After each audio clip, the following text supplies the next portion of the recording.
Hello guys and welcome back to today's video.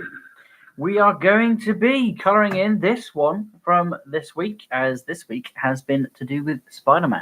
As you know guys, Spider-Man is one of my favourite characters from the MCU and just out of the Marvel Comics. The Marvel Comics, I've got Civil Wars, I've got all the way, everything that he's got from MCU, but it was before the MCU was a thing because, well, maybe the Iron Man films, but it wasn't set up as the MCU at the time. But I've got comics and graphic novels all the way from that time. So if you would like to win something from the Marvel's past, then let me know in the comment section and give me a hell yeah, either here or over on Instagram. My name is Blut084, BLUT084, Art and Games. I'm here every single day on YouTube, occasionally on Mixer, but every day and night over on Instagram. And like I said at the top of the video, that we would be colouring this one in. I did a little bit of colouring yesterday, just because I felt I did that at the beginning, because I seem to be a good method of practicing before I go into it. Yesterday I did this one. I did all with Copic markers with a bit of felt tip, but what I've noticed is my red is running out, which is really bloody annoying. It means that now I've got a limited amount that I can use with my Copic pen. So what my plan is I'll use a little bit of Copic marker pen. These are quite good, but the red's running out. These are okay, but the red's running out. I do have some pencils, so I can get a base down colour on it. So that's what I'll be doing. I'll be putting down the base colours on here and on here with pencil, and then afterwards I will go on with it afterwards. I will use a Copic marker or a brush pen or a felt tip to give it a darker tone, a darker line. So in the darker areas here, for instance, I will put the pen more than I would put the pen up on the top here. I'll use pencil here for the shading of the top half, because it's a lot darker at the bottom here than it is on the top. Because I've tried to use this lighting as if it's coming from sort of this angle, which is one of those things you must know what you're going to do. Where's your light coming from, guys? You always got to decide where your light's coming from the very first thing that you put on. You think, oh, okay, are they standing looking at the light? Are they looking away from the light? Is the light coming down on top of them? If the light even coming from below them? You've got to think of that about those things before you start shading, and that's what I did here. I knew it'd be crouching down on a rock and it'd be going into instant kill mode, which is what we'll be colouring in there. I did start colouring the instant kill mode eyes there, but I want to carry on and get everything done today. So without further ado, let's get another breakdown from another YouTuber, Eric Boss, I believe. I think it's CBR still, but yeah, definitely go. Keep listening, guys. But if you haven't seen Endgame, or if you haven't seen anything from the new Spider-Man trailers, you may be slightly spoiled, but all you were doing is listening. So you won't actually see anything. It'd be just like your friends talking to you and going, oh, do you know what's coming up next, before you've seen it. So don't think it's going to be too spoiled, guys. I won't give you any visuals until I start doing the digital version, which is going to be next. Again, normally on Thursday, I would be doing your construction lines on I'd be doing the construction lines on the computer live now, but Monday was a bank holiday. Yesterday I had a meeting, so I couldn't get the picture finished that I wanted to get finished, and today, well, I've just got that little bit of time to get colouring in, so that's what I'm going to be doing today. Later on tonight I'll get all the actually I might be doing a whole day tomorrow of colouring of digital work. So yeah, tune in tomorrow or tune in later, and don't forget to hit that subscribe again so you don't miss out. I'm going to get something playing and I'm going to get colouring. You'll see what I'm doing as I go along, but my main idea is going to use pencil first and then go over with some pen to give it more depth and colour, or darker colour in the darker areas. Keep watching, guys. Hopefully you will enjoy, and leave a like if you do. My name's Blut084. Say hi in the comments if you're watching live.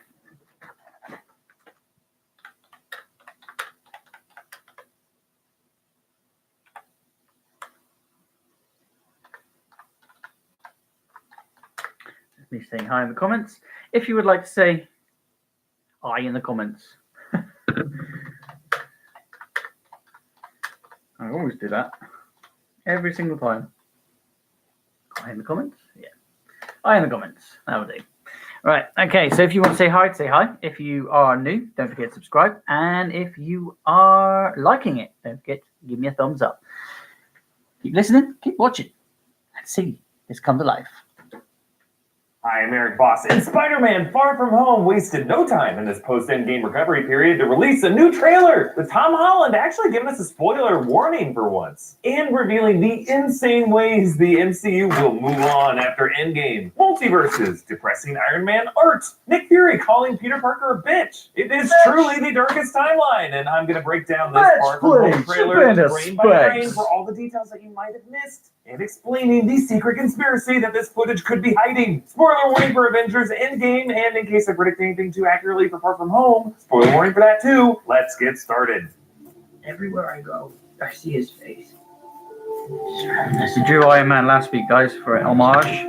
You haven't seen it yet? I don't think Tony would have done what he did if he didn't know that you were going to be here after he was gone. Okay, after Tom Holland's opening spoiler warning, the kid really has come a long way and taking great spoiler responsibility to go with his great spoiler power. This trailer opens on Spider-Man in Queens, New York, wearing the Iron Spider suit given him by Tony Stark in Infinity War. Because, as has been confirmed by the studio and filmmakers, Spider-Man Far From Home takes place shortly after the events of Avengers Endgame. I don't know if he loses the suit, year but it sort of says, no, sorry, Mr. Stark, no longer here. After Bruce Banner snaps back all the dust did, and after Tony Stark died by snapping away Thanos and his forces. Now, this kind of presents some timeline confusion, because along with Peter, Ned, MJ, Flash, and Ben Grant all look the same age, when the students in Peter's school should have aged 5 years during the time jump period. So I guess we're meant to assume that all of those particular classmates happen to all get snapped as well, meaning they wouldn't have aged either. Yes, I suppose it is a bit of a coincidence that exactly the memorable faces of Peter's academic decathlon team got affected by this supposedly randomized cosmic rapture, but all the members of my high school mathlete team got mono, so it's possible. It could even be that this Euro trip in the movie was arranged for returned snap victims to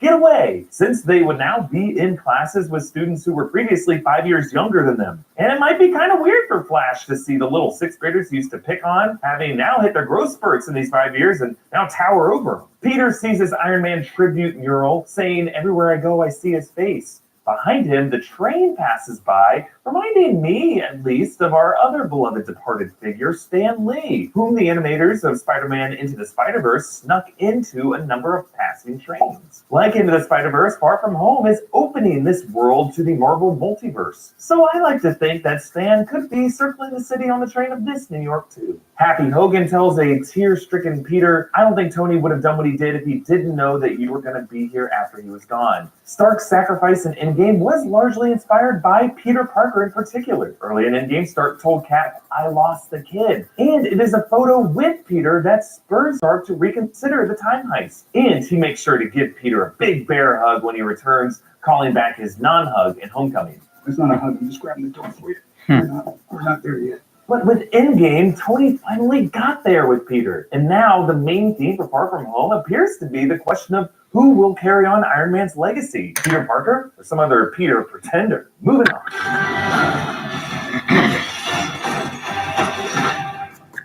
You gonna be the next Iron Man then? Well, no, I don't have time. I'm too busy doing your job. Oh! I'm kidding. Keep up the good work. Because I am going on vacation. Okay, Peter uses the Iron Spider armor to We're using Copic pens in the moment to give us a darker color. Walls, using his suit's extendable arms, they're called Waldos in the comics, to block a club and a kitchen knife. Among these awesome functions are these web grenades that fire back as projectiles and explode at people's feet, snaring them up into the ceiling. Now, it's not clear who this gang is, but behind the chandelier, the webbed person wears a flashy leopard print suit with fierce heels. Yes. I'm wondering if this could be an adaptation of the Spidey villain Kraven the Hunter. And the cop that Peter teases has a name badge, Bristow. Now, Peter Bristow is a character associated with the New Mutants in the X-Men comics, but I'm not sure. Okay, we've got the base colour down. I'm going to go now and use my Copic brush pens and a felt tip possibly.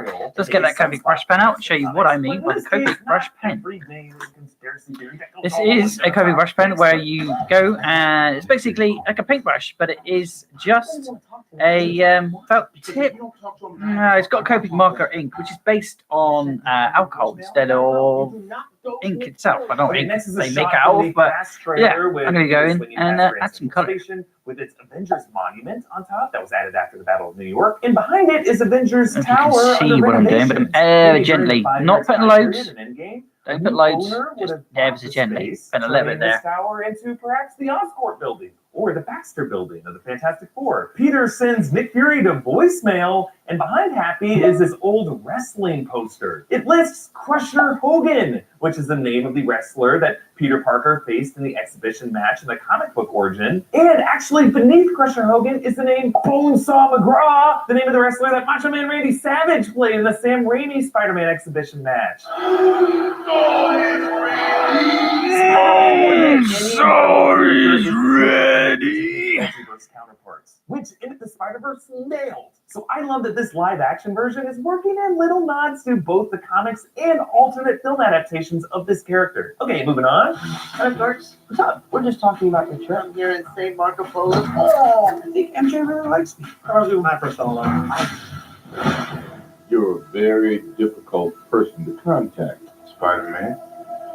Behind Peter in this art classroom is more tribute art to Iron Man, more reminders to Peter of his loss and the legacy that he's feeling pressured to take on. Then to Venice, where Flash gets nut-checked during a selfie video. This takes place in Venice's Plaza San Marco, aka St. Mark's Plaza, or as it sounds like Flash about to call it, St. Marco Polos. The crew for this movie filmed on location, so a lot of these background extras have actually been legit tourists on the day. That's not looking too bad, so you can see what I've done there. Looks a lot like Joe Russo, doesn't he? Maybe I'm just used to seeing Joe Russo. Just going to pause that there, so I'm not over talking it. But you can see what I've done there, guys. We're going to be doing the whole picture here. So what I've done is the instant color mode. I'm not going to color in the eyes too much more. I think I like the way that they look, the way they are. It gives a good effect. But yeah, do you see what I've done there, guys? I've shaded here. I shaded the whole thing with just a pencil. Just ordinary bog standard pencil you get from anywhere you get pencils from. Then the main shading. So I've done the shading, so it's giving it a light, so it's still color, but it hasn't got a huge amount of darkness to it. So there, I've left it as that, and I've gone back over with it with my Copic brush pen, which is it bleeds in really well to other colors and other mediums and things like that. That's why I use this one for blending. You can get blending tools. You can get blending tools that aren't that are just plain and they're not colored, things like that. I don't have any of those, so I just blend in what I can. I'm going to be coloring in the background for this one. I do not know what color to put in the background, but I do know that these are going to be lasers.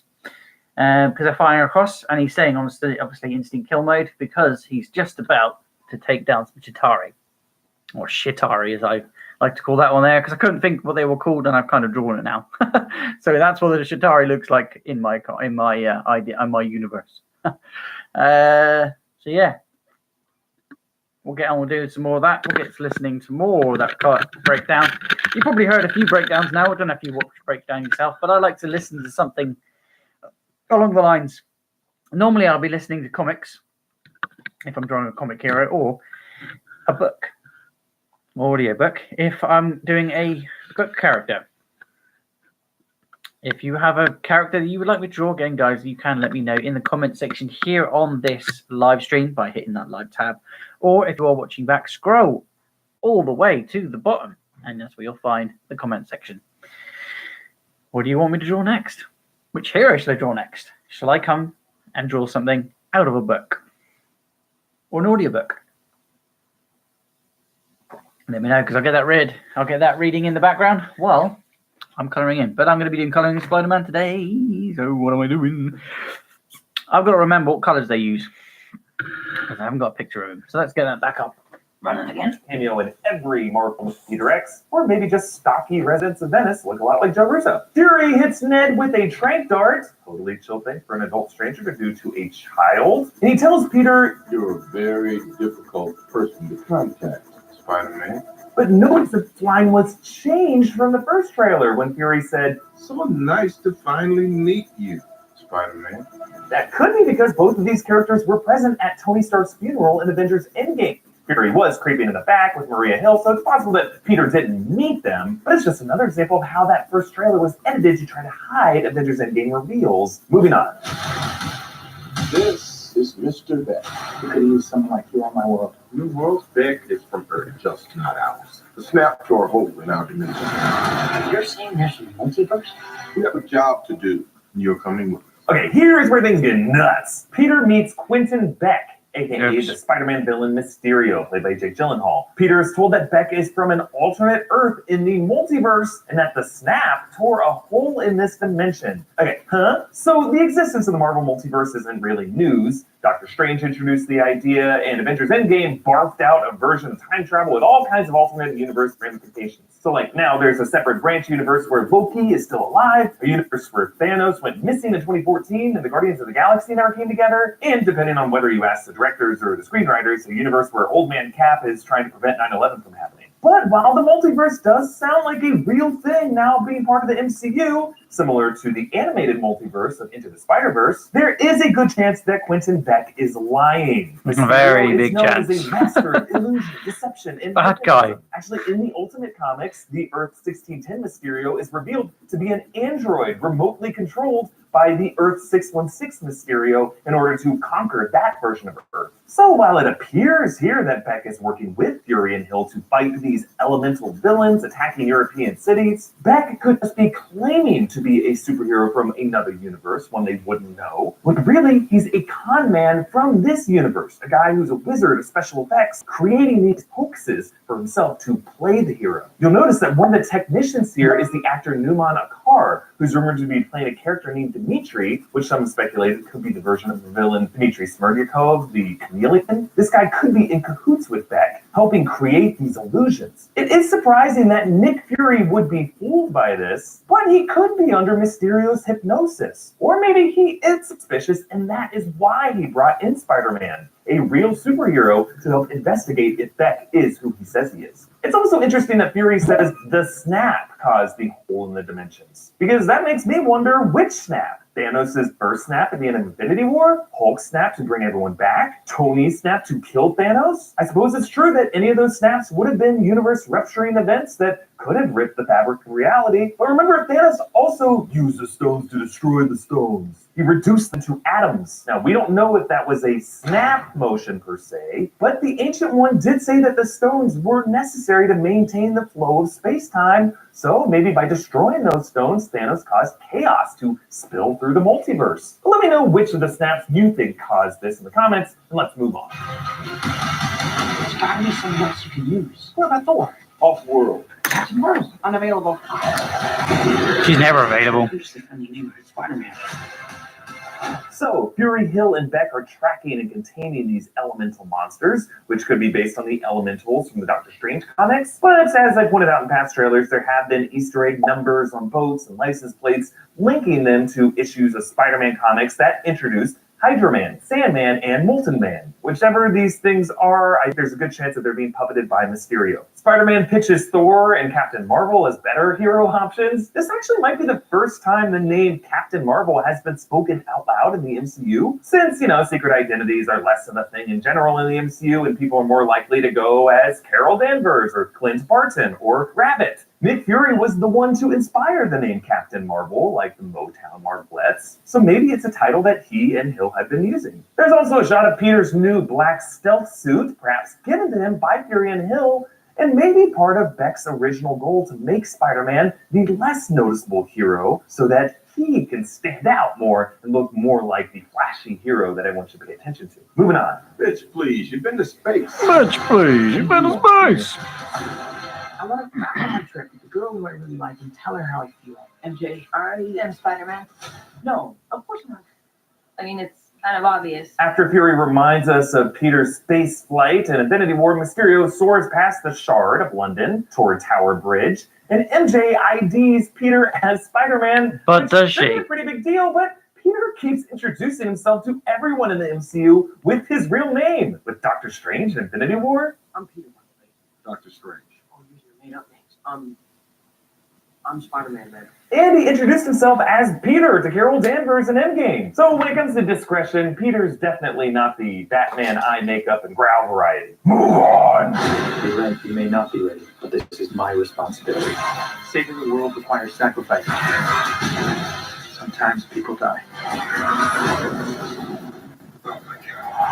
London's Tower Bridge is attacked by this massive monster, which before I thought could be a cloudy air elemental. But examining it more closely, it looks like it's made up of fire and muddy earth. I think this could be an even larger fusion of the other three elements that we've seen. The fire one, the sand one, and the water one all together. Then Beck says, this is my responsibility, perhaps another clue that he doesn't want Peter's interference because he wants to steal Iron Man's legacy as the new hero. Then Peter wears these sunglasses, which are these same exact ones that Tony Stark wore in Infinity War and in Endgame. They provide a heads-up display that shows heat signatures, X-ray vision. Perhaps Stark left these for Peter in his will, and Peter finally put them on here, now surprised to accidentally see stuff that he didn't expect to see, like maybe through someone's clothes. Or maybe these sunglasses are revealing Beck and the elementals to be part of a grand illusion and hoax. Peter might also be seeing a post-mortem projection recording of Tony Stark, similar to the recording at the end of Endgame. Some important message that he left behind for the kid. Like, Iron Man may be gone, but I would just love if RDJ re-cameos as Stark in these Jor-Ellie recordings and future Marvel films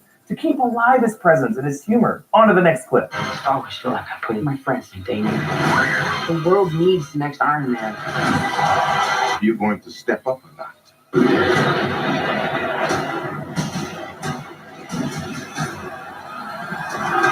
Okay, back in that shot at the bar, Peter tells Beck the world needs the next Iron Man. And then Peter appears in Stark's jet with a holo display projecting his suit's web shooters over his arm. Tony Stark would use these similar holo displays for his armor. And Hack Hogan nods, proud to see Peter Parker metaphorically filling in Tony Stark's suit like this. Then there's a shot of Mysterio hovering over twisted debris of that carnival setting that we've seen before, but if you listen closely, you can hear some gunfire,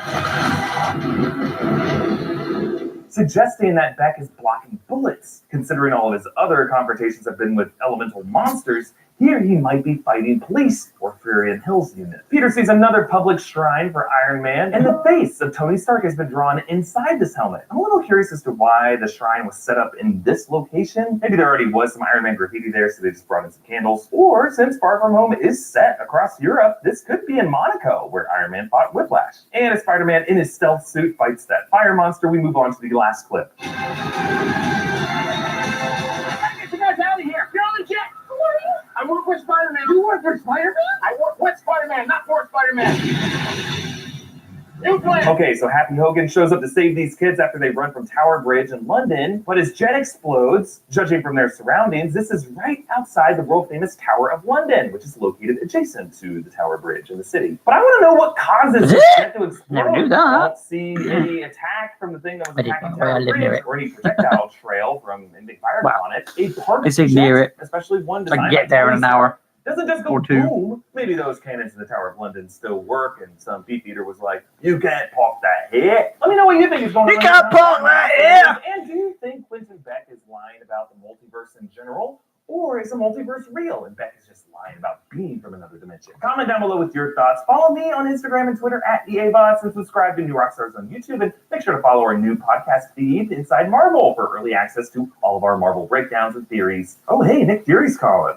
I'll answer. I don't mind talking to him. Nick Fury's awesome.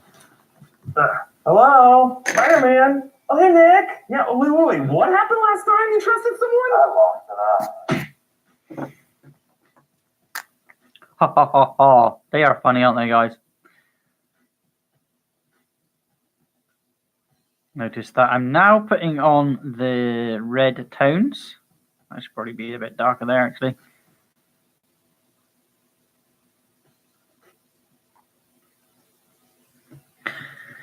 Well, what's next? Let's get some blue out. So, Avengers Endgame, the culmination of 22 what they're gonna say. movies and 11 years of Marvel Cinematic Universe action, has finally hit theaters.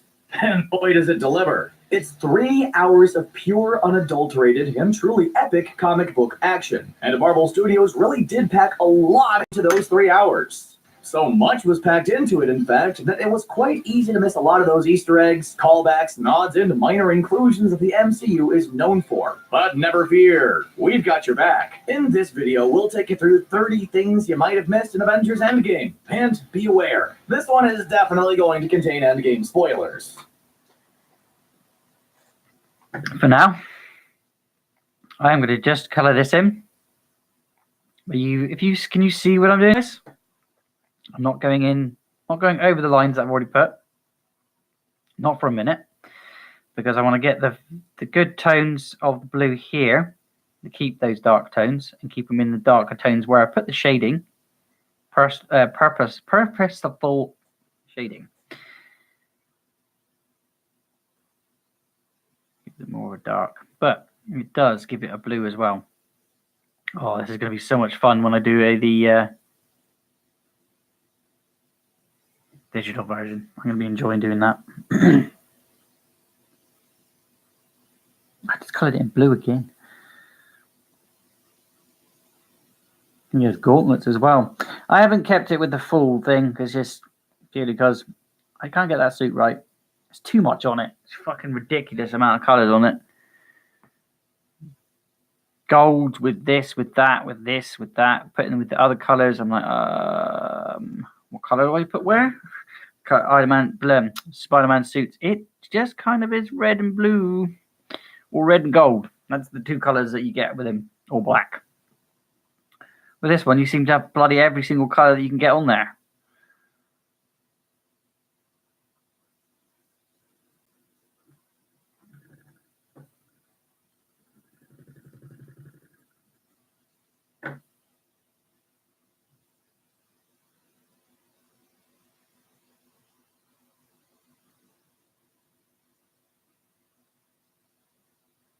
Again, I'm swiping. I'm not dabbing. I'm swiping now.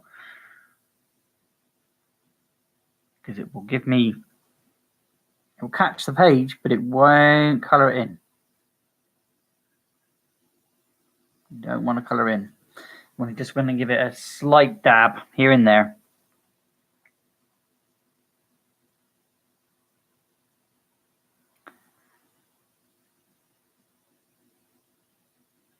Okay, let's try and put a little bit of yellow around here. Should have left it, really.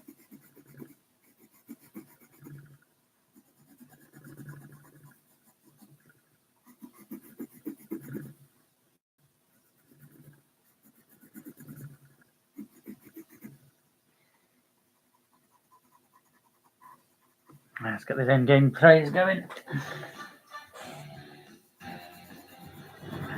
Let's start with something that wasn't Avengers Endgame. That might seem strange, but it's worth pointing out, because for months in the build-up to the movie, fans were assuming that Tony Stark's Binarily augmented retroframing, or BARF. God, I gotta work on that acronym. he would play a big part, and they assumed so with good reason, as it was seen written on a prop in a photograph from the movie's set. It was first seen in 2016's Captain America Civil War, but its absence in Endgame just proves that Marvel Studios likes to trick us. We bet you'd probably forgotten that it was strongly expected to appear in the movie. Avengers Endgame opened with the heartbreaking scene of Clint Barton's whole family turning to dust before his eyes on the Barton family's remote farm. Clint's wife is famously played by ER and Scooby-Doo star Linda Cardellini, but this is known about the child actors who portray the couple's kids. It may come as a surprise to you, therefore, to learn that Ava Russo, daughter of Endgame director Joe Russo, played Clint's daughter, Lila Barton. She was the girl Clint was training to use a bow and arrow in that opening scene. When we were first reintroduced to Thanos at the start of Avengers Endgame, he was on the same farm we saw him on at the end of Avengers Infinity War, which Nebula confirmed was a place called the Garden. With his mighty golden armor acting as a scarecrow to protect his crops, the Mad Titan was wearing a humble rag, which appeared to be a nod to his simple clothing at the end of the Infinity Gauntlet comic book arc. Although not identical to what Thanos was wearing in the comics, it was certainly similar enough to have quite obviously been influenced by it. Well, it wasn't. I'd be decidedly disappointed. Or cut his head off. He also cut his hand off. In case forgotten, this is actually a recurring theme in the MCU, with the purpose of it being a nod to Star Wars. If you only knew the power of the dark side. The likes of Bucky Barnes, Aldrich Killian, Ulysses Claw, and Groot have all lost appendages in the franchise. And in Avengers Endgame, Thanos continued that theme. In fact, Bruce Banner also lost the use of his arm when he reversed the snap, so that also continues the theme to a lesser extent. When Steve Rogers was running a support group for survivors of the decimation, director Joe Russo's cameo as the MCU's first openly gay man, talking about his first date in 5 years, was an easy one to spot. But there was a less obvious cameo in that same scene, in the form of Jim Starlin, who was playing another participant in the group who asked Russo's character about his date. Starlin is a comic book writer and artist, who happens to be responsible for the creation of Thanos, as well as characters like Drax the Destroyer, Gamora, and Shang-Chi. Fans have been speculating about how Paul Rudd Scott Lang would escape the quantum realm, since he got stuck in there at the end of last year's Ant-Man and the Wasp, and all was revealed in Avengers Endgame. The quantum tunnel van that took him to the quantum realm in the first place had been sent to a storage facility in San Francisco, where 5 years later, a rat activated the tunnel by crawling over some buttons. The number of the specific lockup it was stored in was 616, a reference to the designated name of the main universe in Marvel's comic books. Speaking of that storage facility in San Francisco, the security guard who let Scott Lang out of there was a well-known star in disguise, none other than Ken Jeong. His Community co-star Yvette Nicole Brown also appeared in Avengers Endgame, but her cameo was more easily identifiable. She was in the elevator with Steve Rogers and Tony Stark back in the 1970s. Rather interestingly, Jeong's character was reading a collection of J.G. Ballard's short stories called Terminal Beach. One of the stories within that volume happened to be a little number called Endgame, which is obviously no coincidence. In this year's Captain Marvel movie, and indeed at the start of Avengers Endgame, Brie Larson's Carol Danvers had shoulder-length hair. When Endgame jumps forward 5 years, and we see Danvers talking to Natasha Romanoff from space via some kind of holographic communication device, she's clearly had a haircut, which she's still rocking when she makes her grand entrance in the movie's epic final battle. If you're not familiar with the comic books, you might be interested to know that it's actually the signature look of the modern Captain Marvel from the source material.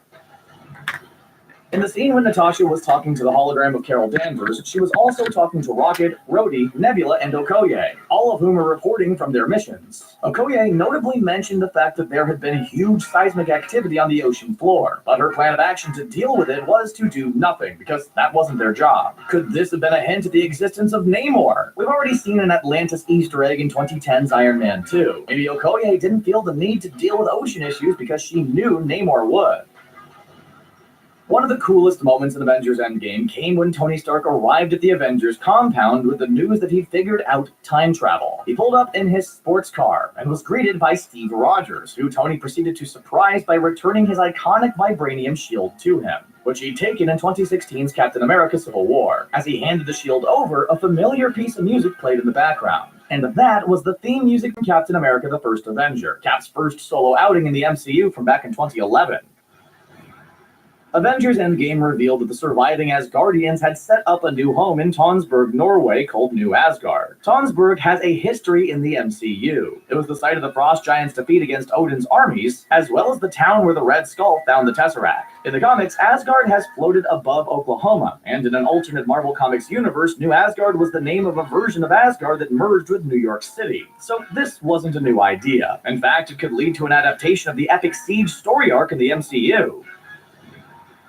At the start of Avengers Infinity War, Tony Stark mentioned that Ben & Jerry's had named a flavor of ice cream after him, which Doctor Strange said was rather chalky, prompting Wong to reveal that his favorite flavor was Hulka Hulk Burning Fudge. In Avengers Endgame, in a scene showing some of the remaining Avengers sharing meals, there was a shot of Bruce Banner diving into a massive tub of the dessert, showing that, like Wong, he too is a fan of the Hulk-inspired creation.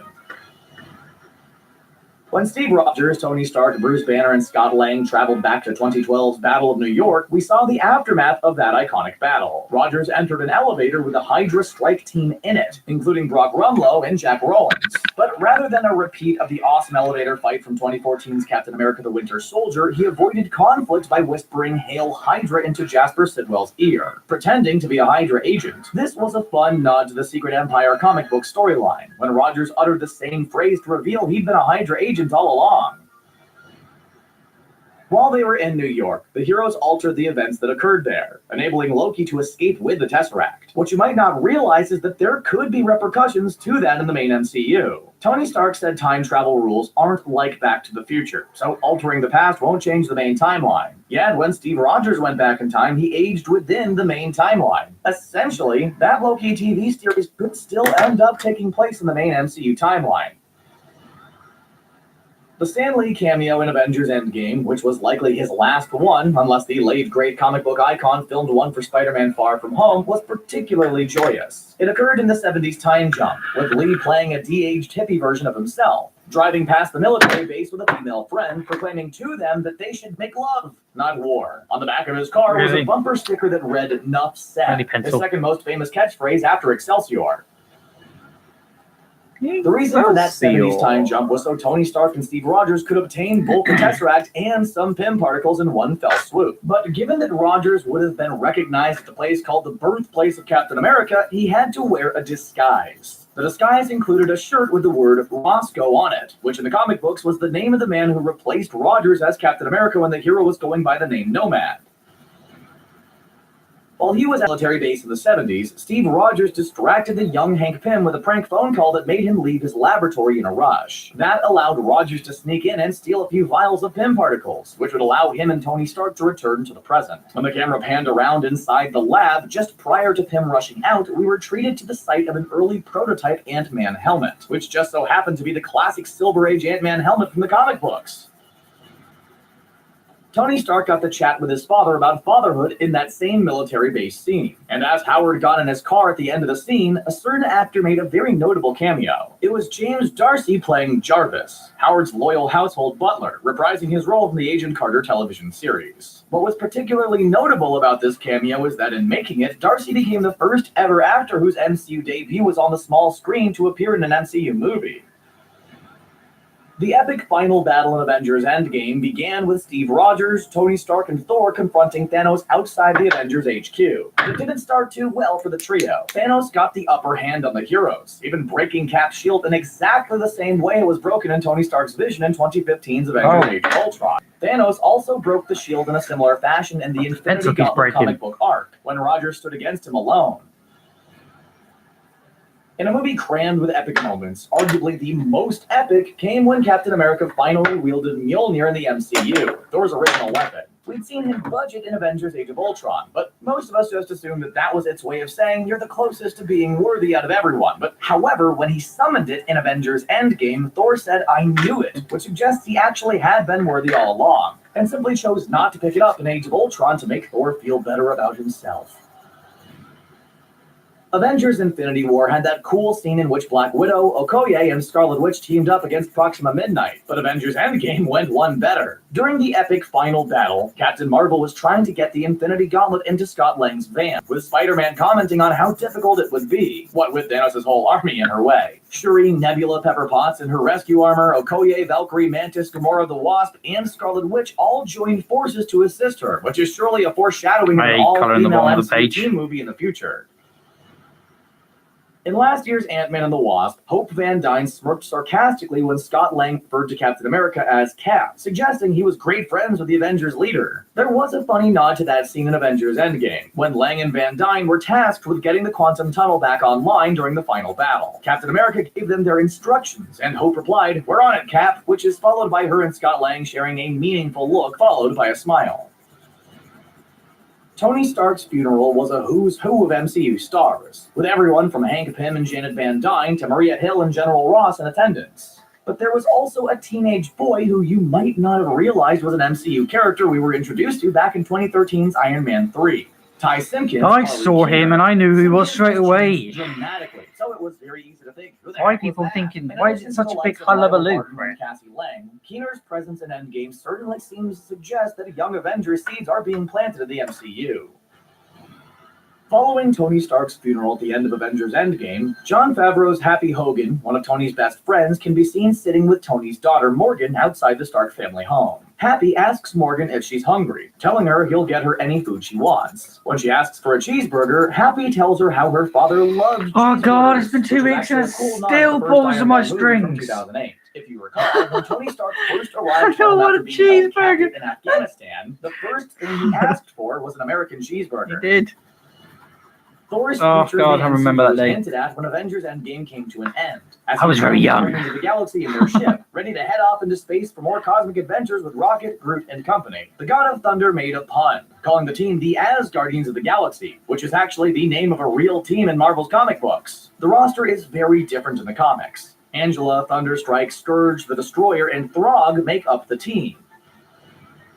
This isn't something anyone would have been able to see in Avengers Endgame, but it's a notable point that you probably missed. You know how Steve Rogers went back in time to place all the Infinity Stones back in the exact places that they were taken from at that exact moment they were taken? In the case of the Soul Stone, that would mean taking it back to the exact moment it manifested on Vormir, which was immediately after Natasha Romanoff's death. So, rather horrifyingly, Steve Rogers would have arrived on Vormir to be greeted by the corpse of one of his best friends, and his oldest foe, the Red Skull.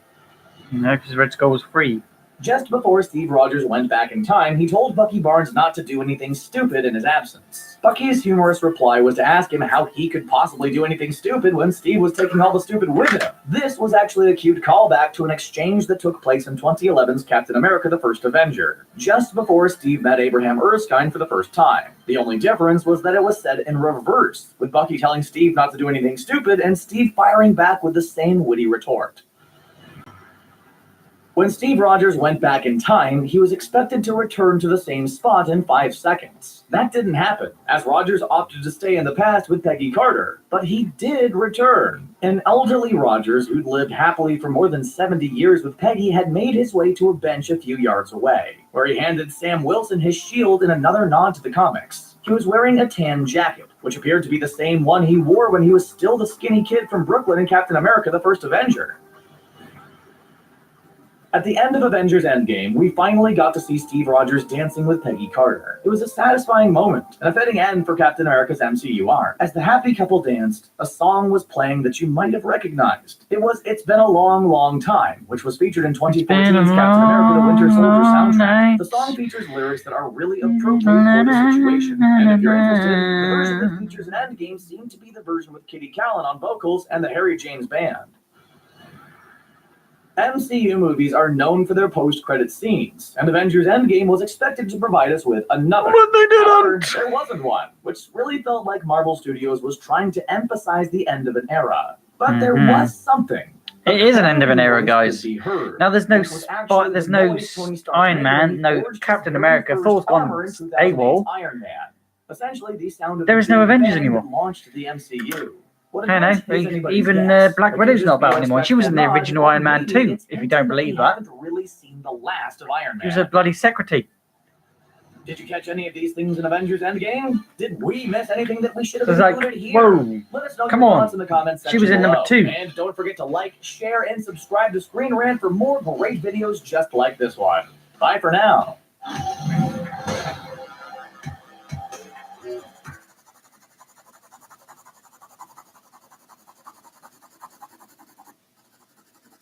Presented in December of 2018 seemed to suggest he'd emerged late in the movie to save the day. However, there's a theory that he was actually in several of the earlier scenes in the trailer, but hidden from view of the audience. And this video will explain why and how that theory came to be.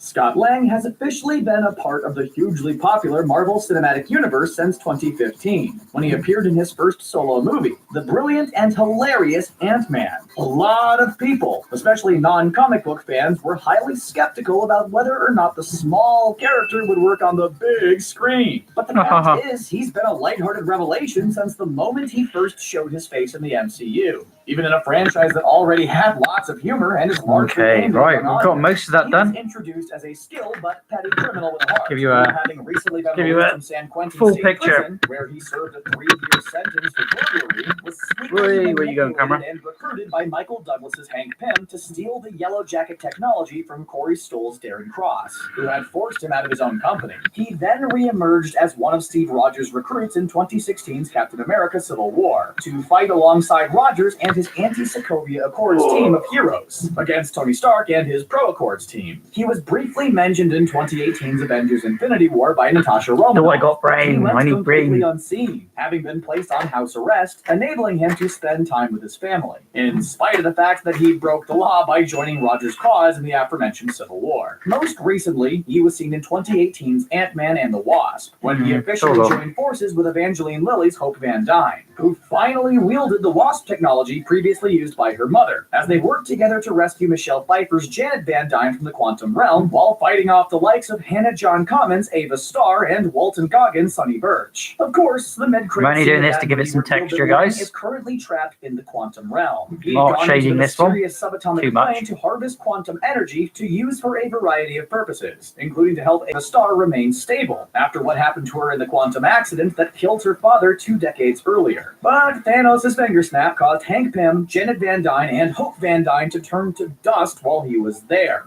killing the only 3 people who both knew he was in there and who could get him out. Phew, now we're all caught up. No need for the movie rentals. Now, we know he manages to make his way out of there, presumably by going into one of the time vortices that Janet Van Dyne specifically told him to avoid, because he's definitely appearing in this year's Avengers Endgame. We'd already known that for some time, but the recent first trailer for the epic sequel to Infinity War confirmed it, as Lang appeared right at the very end of said trailer, much to the surprise of Chris Evans, Steve Rogers, and Scarlett Johansson's Natasha Romanoff. Lang is expected to be one of the MVPs when it comes to undoing what Thanos did in Avengers Infinity War, and he'll be a much-needed source of laughs and smiles in a movie that will be dealing with the aftermath of the most devastating incident in the history of the MCU. He's the only surviving hero in the franchise who's familiar with the quantum realm, other than Captain Marvel, but we don't know enough about her yet to speak about that in much detail. Therefore, he'll probably inform the likes of Steve Rogers, Bruce Banner, Tony Stark, and Thor about the fact it can enable people to traverse time, which will allow the heroes to travel back in time to prevent the Mad Titan from ever collecting the Infinity Stones in the first place. And the quantum energy he harvested in Ant-Man and the Wasp could come in handy as well. And he may have actually been in the Avengers Endgame trailer a lot more than you thought. And that's what this particular theory is all about. Ever since he survived the decimation, whether that be because of the fact that he was in the quantum realm or simply because he was part of the lucky 50% who weren't culled by it, it's been clear that Scott Lang would be a hugely important character in the 4th Avengers movie. And the fact that he was essentially used as the zinger of that first trailer really hammered that fact home. He turned up after the trailer revealed the movie's title, outside of what appeared to be the Avengers headquarters in upstate New York, with a very distinctive brown quantum tunnel van that had been used to send him to the quantum realm in that Ant-Man and the Wasp mid-credits scene. He was shouting at a security camera, demanding to be let in, prompting Steve Rogers to question whether the footage was live or a recording. You know, given that everyone believed him to be dead up until that point. What wasn't made clear, however, was exactly when he was arriving. Romanoff went on to confirm that the footage was live, and that what they were seeing was in real time at the front door.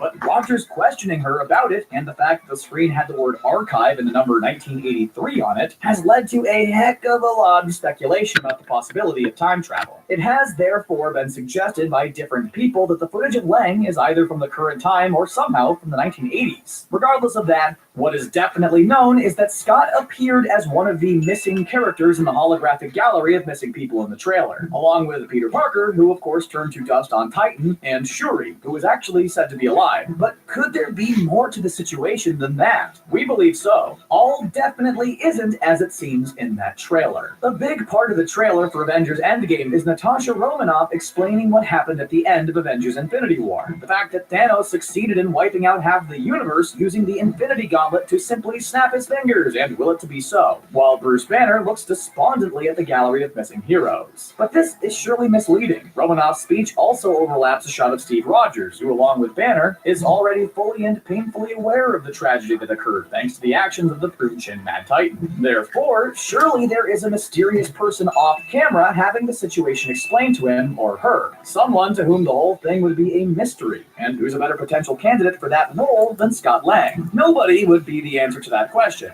Absolutely nobody. It would be pretty pointless explaining the situation to individuals like James Rhodes, Rocket, or Okoye, for example, who were all present in the Battle of Wakanda when characters they knew started disappearing. And although Tony Stark was off the planet when the decimation took effect, he's all too aware of it, given that 5 out of the other 6 people he was with turned to dust. Clint Barton might feel like he's an option to have the whole thing. Sure, everybody that was part of that would be aware of it, because it kind of happened everywhere. His wife and kids disappear before his eyes would rule him out as someone who needs what happened explaining to him. With that in mind, it's extremely reasonable to theorize that in typical Marvel Studios fashion, the Avengers Endgame trailer isn't presented in chronological order, and the end scene in which Scott Lang appears is actually a scene from the beginning of the actual movie, just before he has the decimation explained to him. It's also reasonable to assume that Scott Lang's appearance as part of the missing gallery could have been edited into the trailer, but not appear in the movie itself, because if he's made his return by the time the gallery is shown, he would no longer be considered a missing person, obviously. Marvel Studios is known to mislead fans with their trailers, even going as far to include complex CGI that ultimately doesn't make it into the final movie. Remember how we all thought the Hulk would be fighting in Wakanda, even though he didn't re-emerge in Avengers Infinity War after he was brutally beaten down by Thanos in the movie's opening scenes on board the Asgardian refugee vessel? It would undoubtedly make a lot of sense for the movie to open with Lang escaping the quantum realm, likely via the usage of the time vortex, then for his arrival at the Avengers' upstate New York base, serving as the scene in which both him and the audience are given a thorough explanation at what's happened to MCU Earth since Thanos erased half of all life in the universe. To put it bluntly, there's simply no better character to serve as an audience surrogate to have the information relayed to, because he's missed out on the direct aftermath of the decimation in exactly the same way that we all have. The same amount of time will have passed for him since the decimation as both you and I. There's also a sub-theory that suggests Rogers and Romanoff were surprised to see Lang outside their base, because he was already back with them. But what exactly could that mean? This year's highly anticipated Captain Marvel movie will introduce Skrulls to the Marvel Cinematic Universe, and we could see them start attempting to infiltrate the ranks of the heroes of the franchise on screen as early as Avengers Endgame. Could it be that Scott Lang had already returned to the real world, and was in the next room to Rogers and Romanoff, but a Skrull, incorrectly believing Lang to still be trapped in the quantum realm, was trying to trick them into believing it was actually Paul Rudd's character? It would certainly explain Rogers and Romanoff's confusion. As interesting as that idea is, it's needlessly complicating things though, and in all fairness, it's probably a load of nonsense. Additionally, there have been several theories about Scott Lang being present at past MCU events that we didn't think he was involved in,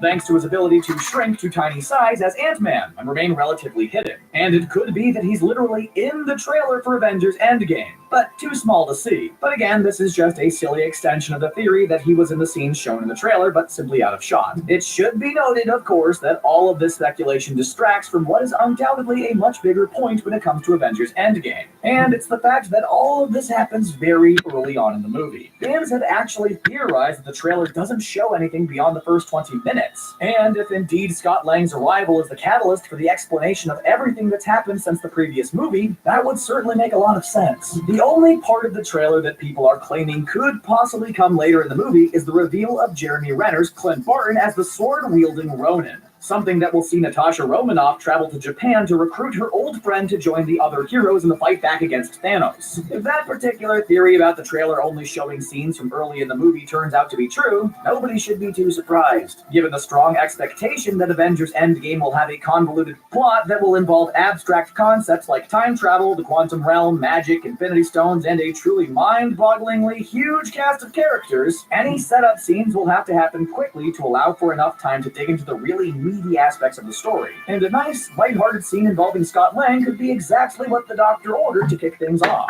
If we go by the marketing campaign that was previously carried out for Avengers by Marvel Studios, we could be due to be given a second look at Avengers Endgame at the start of February. I hate going on the edge of pages, guys. I always go over and I always end up doing now this bloody page.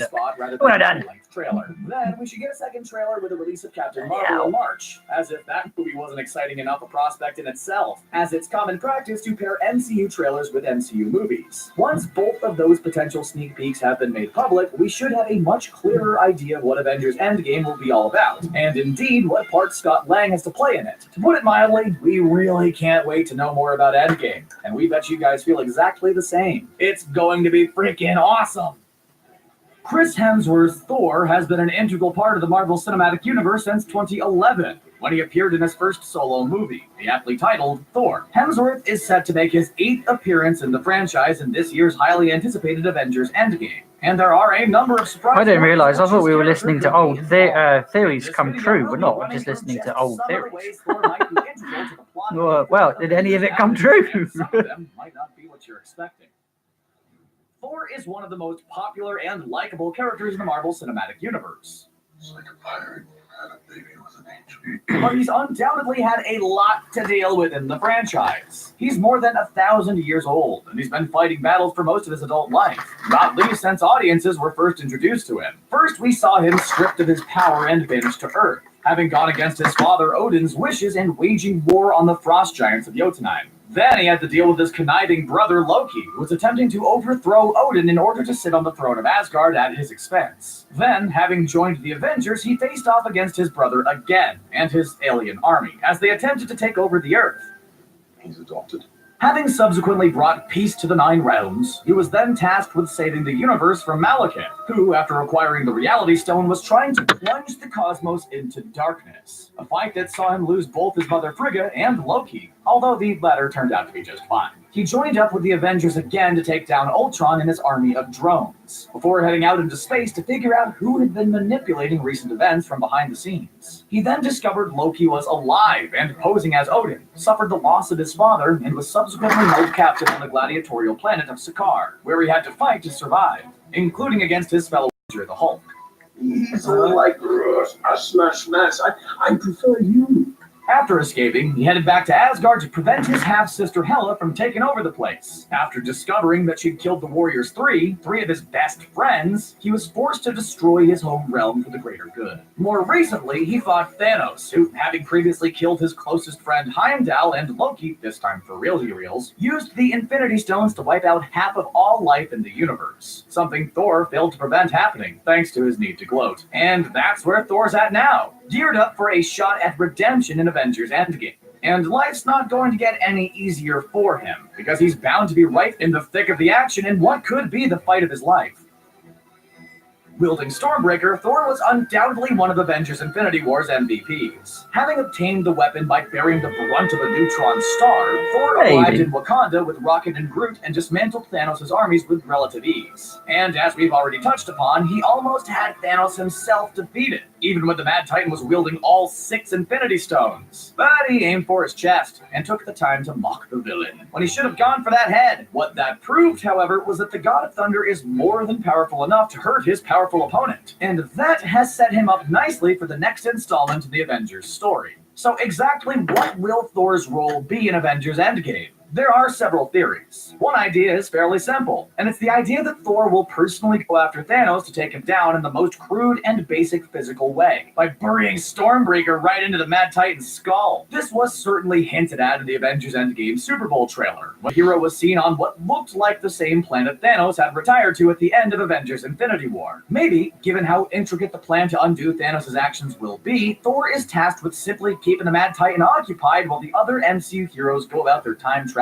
shenanigans. Thor is certainly confident enough, cocky enough, and most importantly, powerful enough to hunt the prune-chinned villain down and finish him off. But there are also some theories based on the fact that Chris Hemsworth was seen filming scenes in Durham Cathedral in Edinburgh, both in the United Kingdom, back in 2017. Given that none of Thor's scenes in Avengers Infinity War seem to match up with the locations Hemsworth was filming at, it's been assumed that he was filming scenes for Avengers Endgame. 2 entities strongly related to Thor were seen in each of these locations. Mjolnir was seen at Durham Cathedral, and Tessa Thompson, who plays Valkyrie, was seen in Edinburgh. Another theory, therefore, is that Thor regains possession of Mjolnir in Avengers Endgame, his trusty warhammer that was destroyed by Hela in Thor Ragnarok. Maybe he goes back to Nidavellir to have it forged again, in which case he could dual wield it with Stormbreaker, which would be awesome, but he might also travel back in time to take it from Asgard in the past. Durham Cathedral could very easily double up as an Asgardian building after all. Maybe he'll lead the other surviving MCU heroes to Nidavellir to have each reforge enchanted weapons for all of them. Just imagine Tony Stark and James Rhodes with enchanted armor, Steve Rogers with an enchanted shield, Hawkeye with enchanted arrows, Nebula with an enchanted sword, and Rocket with a big freaking enchanted gun.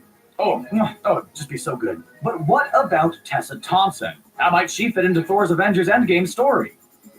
Well, you may recall her character, Valkyrie, was on board the Statesman at the end of Thor Ragnarok. Yet she was nowhere to be seen when Thanos ransacked the ship at the start of Avengers Infinity War. She has been confirmed as having escaped the refugee vessel, along with the likes of Korg, Meek, and half the Asgardian civilians who were on board. And most importantly, it's been said that she survived the decimation. She's going to be in Avengers Endgame, therefore, and part of Thor's role in the movie might be heading off on a quest to find her, as well as the remaining Asgardian civilians who both escaped with her and didn't fall victim to the decimation. Valkyrie will be a welcome addition to the MCU's heroic ranks in the fight back against Thanos, so it makes sense that Thor would want to recruit her, as well as make sure she was okay, along with potentially Korg and Meek, assuming they survived the decimation as well. Maybe it's not Thanos who Thor is looking for in the Super Bowl teaser. Maybe he's out searching for Tessa Thompson's character and whoever she happens to be with. It certainly makes sense that he'd do so. There are, of course, several other theories regarding Thor's role in Avengers Endgame, so let's move on swiftly.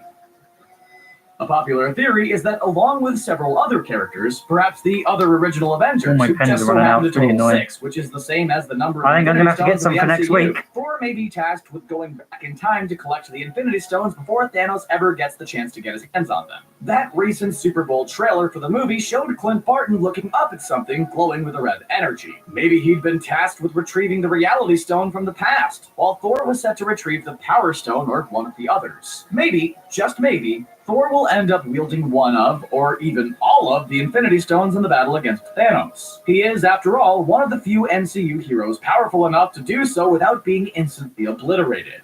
Anyone else? Promo art for Avengers Endgame suggests that the God of Thunder will get a matching white suit upgrade along with the rest of the surviving heroes. Thor was actually one of the first characters rumored to be wearing such a costume, after promo art from Avengers Endgame Toy Box showed him and his friend Rabbit, or should we say Rocket, sporting similar suits. While there's no confirmation about what these suits will be used for, the fact that they look a lot like the Quantum Realm suit Hank Pym wore when he rescued Janet Van Dyne in last year's Ant-Man and the Wasp would suggest they're going to be used to venture into the Quantum Realm for time travel purposes.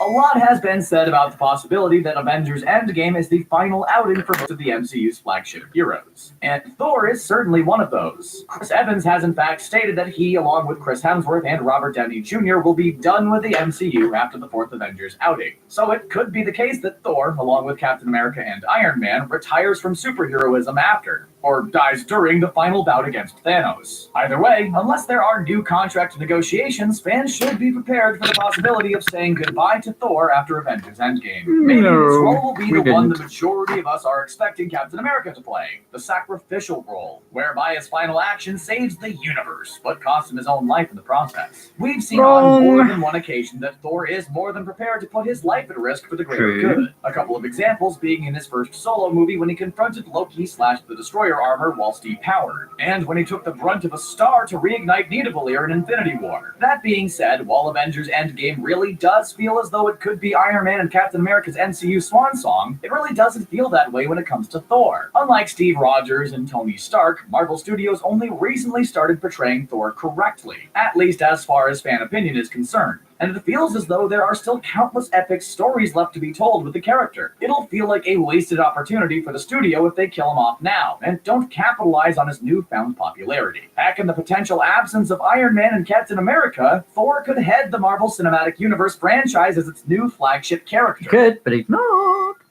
Obviously, if he's the MVP in such an epic movie, his popularity will soar even higher. Remember, he's now the king of Asgard, and there are still a large number of Asgardians left alive, even if some of the dead ones aren't resurrected in Avengers Endgame. And he could very easily rebuild the kingdom on Earth, just like what happened in the comics. Moreover, if time is rewound further than we're expecting in Avengers Endgame, the original Asgard might flourish once more on the big screen. Who knows? Even if neither of those things happen, he could just stick around for more adventures. Regardless of what happens, or he could become an Asgardian of the to give galaxy. everything he has in the ultimate battle against Thanos. And perhaps it'll be the third time's a charm for him, after he suffered major losses in his first two confrontations with the Mad Titan. Of course, Marvel Studios could go for the big shock tactic and kill Thor off early. Wouldn't that be a bummer? Just imagine, we're all expecting Chris Hemsworth's character to play a big part in Avengers Endgame, perhaps even being the MVP, only for him to be brutally murdered before things really get started. Thinking about it, it would be a great way to emphasize the threat faced by the remaining heroes. And if Captain Marvel was to come in and casually beat Thor's killer down, it would also be a great way to show just how powerful she is, setting her up as a major player in the MCU as She got her ass whooped. going forward.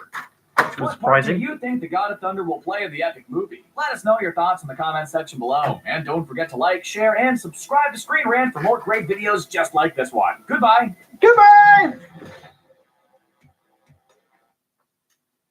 Okay, well, as they say goodbye, I finish off. Get done and completed. What do you think, guys? We've got a comic looking like this time, guys. I went with a bit of a theme. I saw somebody on Instagram. I thought to myself, I've got to have a go at comic myself. I haven't done that yet, so I thought I'd put, as we're getting coming close to the end of this book, I thought we'd get into comics and stuff like that. And as well, what's better than a Spider-Man comic? Hey, especially with the new Far From Home trailer and new Far From Home and just the new Spider-Man sort of, I think, to be honest with you, he's going to be becoming the new flagship character, overtaking Iron Man. But if you don't believe, Spider-Man, the Sam Raimi films came out before Iron Man came out, and he was more popular than Iron Man at the beginning. Kind of think they're going to try and pull on those strings a little bit and see if we can get a good, decent Spider-Man into the technological age, which we found out at the beginning. If you don't know what I'm talking about, guys, go and check out the beginning of the video, and you've made it all the way to this here so far. Thank you very much for watching. If you've watched the whole thing, and you've watched, yes, last week's too. Last week was Iron Man, and again, spoilers if you haven't seen it, Endgame, but come on, guys, if you haven't seen it by now, you ain't a fan. So I've done it now. Done all this one. As you can see here, there's the Spider-Man finished with his Chitauri, or my Chitauri as I call him. The few laser beams going up beside it. That's what those green things are if you don't really know what they are. He's gone instant kill mode. As you can see, he's saying to Suit Lady. I'll fill those in later when I found out the actual name of the lady in his suit. Can't think of it off the top of my head, but we'll find out eventually. But yeah, because it says Suit Lady, as he says in the film, guys. This is taken from the film just before Iron Man does his snap. So yeah, he's going Suit Lady, and he's going instant kill mode. As you see, the eyes change there, and as you come down, he's going, I'm going to mess you up. And he does. He takes out the Chitauri with his arms, and he goes. Instant kill mode just seems to be a little bit stabby. So that's what it does. He ends up taking quite a few Chitauri out and then going on to the next part where he needs to be. Or is that where Thanos gets it? I can't remember off the top of my head. But yeah, what do you think of this one, guys? I'm going to give you a full picture before I carry on. Again, I use pencils and I use Copic markers to finish this one off, guys. Hopefully you saw what I was doing as I was doing it. But if you need any more information, just ask for it in the comments section. Thanks for watching, guys. I've been Blut084, BLUT084 Art. And games. If you would like me to carry on with the Spider-Man PS4 game, I have completed it. I completed it when it first came out. But I still have Game Plus to finish. In the shading there, you can see. Still have Game Plus to finish, and that's what I'm offering people to see. If you want to see that, guys, let me know in the comment section. Otherwise, I'll see you next time. Thanks for watching. There's a little bit of a snip for what's coming next. Can you guess who they are? If you can, let me know. And I'll see you next time. I've been Blut084, BLUT084 Art and Games. Click the links that will appear. Otherwise, I'll see you next time. Bye for now.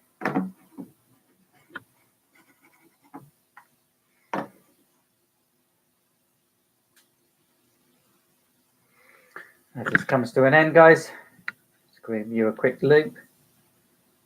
We've got the, if you haven't seen this, guys, and you're now tuning in, I'm actually coming to the end of the stream. So don't forget to give it 10 minutes and rewatch this if you want to see how all the techniques. I have used felt tips, I have used pencils, and I've used my Copic marker brush pens.